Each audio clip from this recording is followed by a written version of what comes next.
The Ethnic Studies Department and Black Faculty Task Force of Delta College proudly present Juneteenth, Past, Present, and Future. The word Juneteenth is actually short for June 19th. It is also known as Freedom Day, Jubilee Day, Liberation Day, Emancipation Day. Juneteenth is also known as the other Independence Day. The history and significance of Juneteenth is rooted in an understanding of the Emancipation Proclamation, which was issued on January 1st, 1863 by President Abraham Lincoln. The Emancipation Proclamation established that all enslaved people in Confederate states in rebellion against the Union shall be thenceforward, and forever free. Prior to the Emancipation Proclamation, the Africans who were enslaved in this country, and certainly the native and indigenous peoples of this land, knew that the Declaration of Independence only meant equality, freedom, liberty, and justice for some. In 1852, in his Independence Day oration, our great and fearless abolitionist leader Frederick Douglass asked, "What to the American slave is your 4th of July?" I answer, a day that reveals to him, more than all other days in the year, the gross injustice and cruelty to which he is the constant victim. This artistic interpretation of emancipation was published in 1863 in Harper's Weekly. If we look to the left, we see the images that represent slavery's dark past, the sheer pain and sorrow at the auction block as families were being ripped apart, the terror of fleeing from slavery, the evil and cruelty of the relentless slave master's whip and branding iron, and the pain that was inflicted upon Africans who were subjected to this oppression and torture. And if we look to the right, we see the desired results of emancipation: education for African American children, the ability to participate in economy as sharecroppers and to build a new life. And if we look to the middle, we see an idealistic, if not entirely accurate for all freed Africans, image of a family now able to enjoy the benefits of American life. The process of unraveling the institution of slavery embedded in the foundation of this nation was certainly complex and not easy, and unfortunately, all Africans who were enslaved were not instantly freed by the proclamation. It only applied to places under Confederate control and not to slave-holding border states or rebel areas already under Union control. As the westernmost of the Confederate states, Texas supposedly did not get news of the Emancipation Proclamation until they were informed by Union General Gordon Granger when he arrived in Galveston Bay with more than 2,000 Union troops a full 2.5 years after the signing of the Emancipation Proclamation.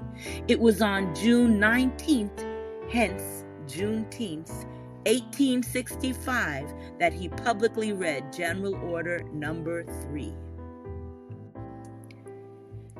General's Orders Number 3, as read by Granger. The people of Texas are informed that, in accordance with a proclamation from the Executive of the United States, all slaves are free. This involves an absolute equality of personal rights and rights of property between former masters and slaves, and the connection heretofore existing between them becomes that between employer and hired labor. The freedmen are advised to remain quietly at their present homes and work for wages.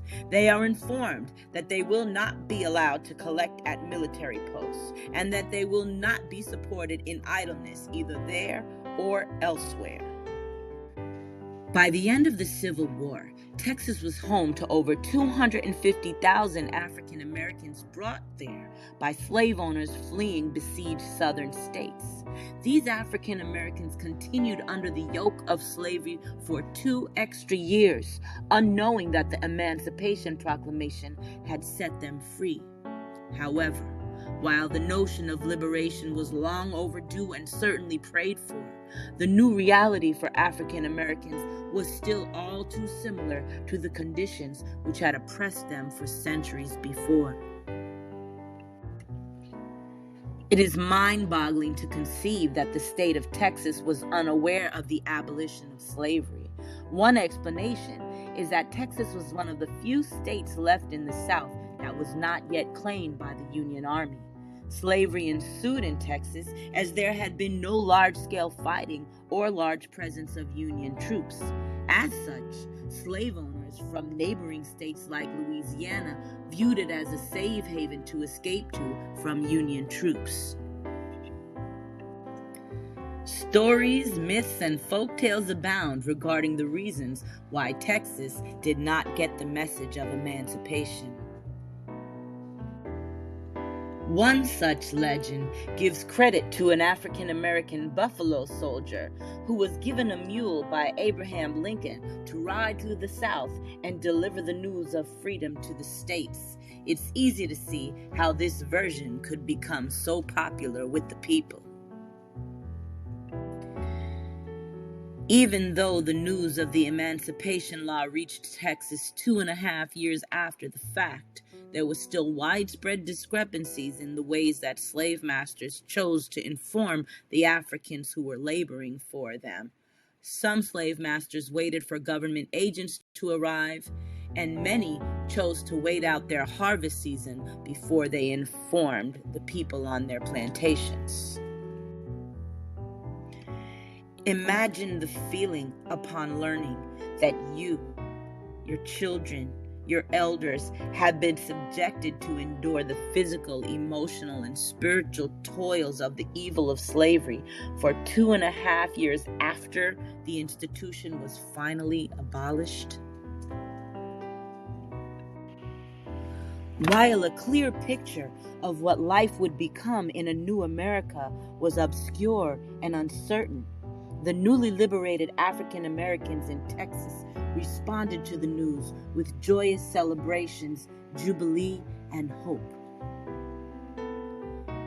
Although the complex processes of liberation certainly didn't happen overnight for everyone, celebrations broke out among the newly freed African Americans, and Juneteenth was born. That December, slavery in America was formally abolished with the adoption of the 13th Amendment. The year following, freedmen in Texas organized what would become the first celebration of Jubilee Day on June 19th, and in the ensuing decades, Juneteenth celebrations began to feature music, barbecues, prayer services, and other fun activities.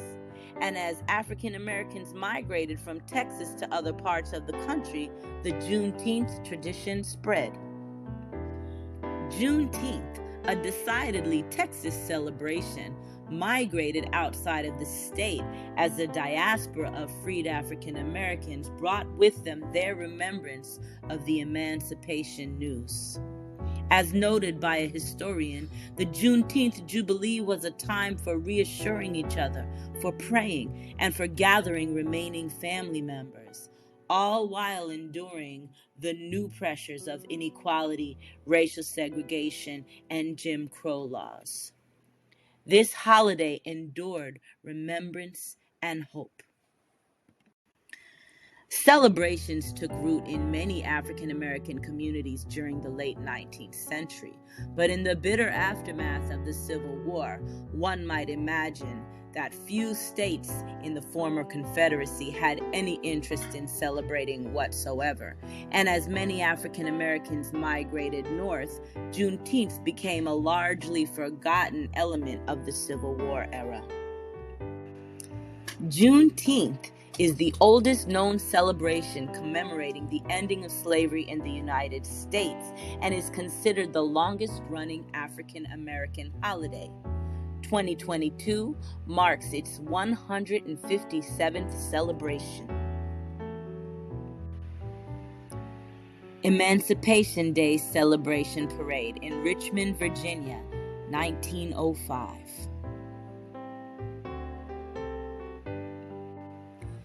Celebration and Reunion of Former Slaves, Washington, D.C., 1916.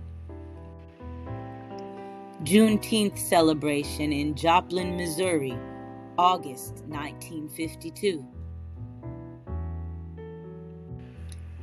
In 1980, Texas was the first state in the nation to recognize Juneteenth as a state holiday, although it had been celebrated informally since 1865. And did you know that Juneteenth has an official flag? It was created in 1997 by the founder of the National Juneteenth Celebration Foundation, the NJFC, Ben Hathi. It underwent revision in the year 2000. The Juneteenth flag's current modern design is red, white, and blue, depicting a bursting new star on the horizon of the nation, with the slogan, "A new people, new freedom, a new star."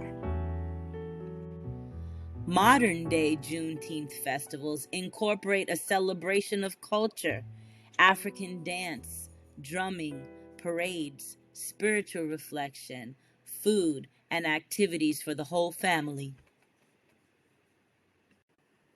Juneteenth was finally established as a U.S. federal holiday in June 2021 when President Biden signed the bill into law. In the words of Vice President Kamala Harris, "We are gathered here in a house built by enslaved people. We are footsteps away from where President Abraham Lincoln signed the Emancipation Proclamation. We have come far, and we have far to go. But today is a day of celebration. It is not only a day of pride, it's also a day for us to reaffirm and rededicate ourselves to action." The Juneteenth holiday is the first federal holiday established since Martin Luther King Jr. Day in 1983 and becomes at least the 11th federal holiday recognized by the U.S. federal government. As of January this year, 9 states, including Illinois, Massachusetts, New Jersey, New York, Oregon, Pennsylvania, Texas, Virginia, and Washington State, have all recognized Juneteenth as a paid state holiday. California's Assembly Bill 1655 would add the Juneteenth holiday on June 19th as an official state holiday. Under the bill, California state employees, public schools, community colleges, and all California state universities will be given time off with pay that day. AB 1655 was passed this year in May and suspended for amendment. There is a hearing scheduled for June 14th, 2022. Within this next week, Juneteenth has the potential to become a state holiday right here in California. How can you become involved in this year's Juneteenth celebrations? There are plenty of websites that lead you to the activities and happenings in your local areas. Check it out. What else can we do to support Juneteenth? Educate others. Integrate information into your curriculum and your classroom activities. Post information or resource pages to your websites or in your office. Plan activities to celebrate the event and keep up the conversation. Don't let this presentation be the end of dialogue about Black history, and don't forget other culturally responsive history as well. A key takeaway from all of this important information is that it's common for some to compare Juneteenth to the 4th of July, which is an American holiday driven by the notion of quote-unquote freedom. We must recall, however, that on July 4th, 1776, there were millions of human beings in this country who could not and did not enjoy such freedom. And the struggle for human rights, justice, and equity continues today more than ever. As allies in our mission to humanize our country, it's essential that we become educated about holidays such as the Juneteenth. As always, we thank you for your engagement. Have a wonderful summer and happy Juneteenth.